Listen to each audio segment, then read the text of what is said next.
আমি তাদেরকে একটা সাজেশন দিতে চাই যে আপনারা উপদেষ্টা পরিষদ থেকে পদত্যাগ করে আপনারা আলু পেঁয়াজের ব্যবসা করুন। সরকারের যে উপদেষ্টা পরিষদ এখান থেকে পদচ্যুত করে নতুন লোক নিয়ে যেভাবে দেশ গঠন হবে সেই কাজ করুক। স্বরাষ্ট্র ও আইন উপদেষ্টার পদত্যাগ ছাত্র জনতার নিরাপত্তা নিশ্চিত। এখন নিরাপত্তার যে হুমকিটা আসছে শুধু ওনার কাছে না, আজকে আমরা শুনতেছি যে এরা বিভিন্নভাবে ঢাকা এবং চিটাগাং দুই জায়গায় এইরকম লোককে মারার জন্য তারা প্রস্তুতি নিয়ে আসে।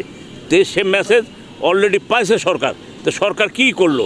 সরকারের যে উপদেষ্টা পরিষদ, এই উপদেষ্টা পরিষদ যত শীঘ্রই এখান থেকে পদচ্যুত করে নতুন লোক নিয়ে যেভাবে দেশ গঠন হবে বা এই সন্ত্রাসীরা নিয়ে হবে সেই কাজ করুক।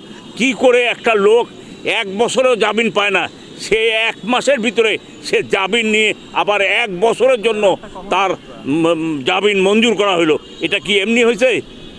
এটা জনসাধারণ বুঝতেছে এবং এটা সম্পূর্ণভাবে সরকারের মদতেই হচ্ছে, সরকারের মদতপৃষ্ট লোক দিয়ে হচ্ছে। স্বরাষ্ট্র ও আইন উপদেষ্টার পদত্যাগ ছাত্র জনতার নিরাপত্তা নিশ্চিত।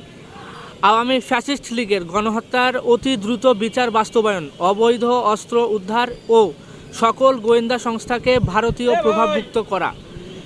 আমাদের এই সকল দাবি নিয়ে আমরা অনির্দিষ্টকালের জন্য এই আহ্বান অবস্থান কর্মসূচির মাধ্যমে প্রতিবাদ জানাচ্ছি। আজকে এখানে বসার মূল উদ্দেশ্য হচ্ছে স্বরাষ্ট্র আইন উপদেষ্টার পদত্যাগ।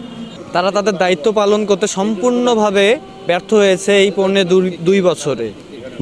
তাদেরকে যখন প্রশ্ন করা হয় যে এই লুটকৃত আগ্নেয়াস্ত্রগুলো কোথায় গেল, তারা আলু পেঁয়াজের কথা বলে। তো আমি তাদেরকে একটা সাজেশন দিতে চাই যে আপনারা উপদেষ্টা পরিষদ থেকে পদত্যাগ করে আপনারা আলু পেঁয়াজের ব্যবসা করুন, ওটা আপনাদের জন্য ভালো হবে। প্রশাসনের বিভিন্ন জায়গায় ছিল এবং যারা আসলে প্রশাসনকে সাপোর্ট দিত, যেমন স্বরাষ্ট্র উপদেষ্টা এবং আইন উপদেষ্টা, তারা কিন্তু আসলে এই জায়গাগুলো তারা পরিচালনা করে, কিন্তু তাদের যে কার্যক্রম সেই কার্যক্রম কিন্তু ওই রকম হয়নি। আমরা দেখেছি 2 দিন আগে তাকে প্রশ্ন করা হয়েছিল দেশের যে পরিস্থিতি, কিন্তু সে তখন বলেছিল আলু নিয়ে কথা।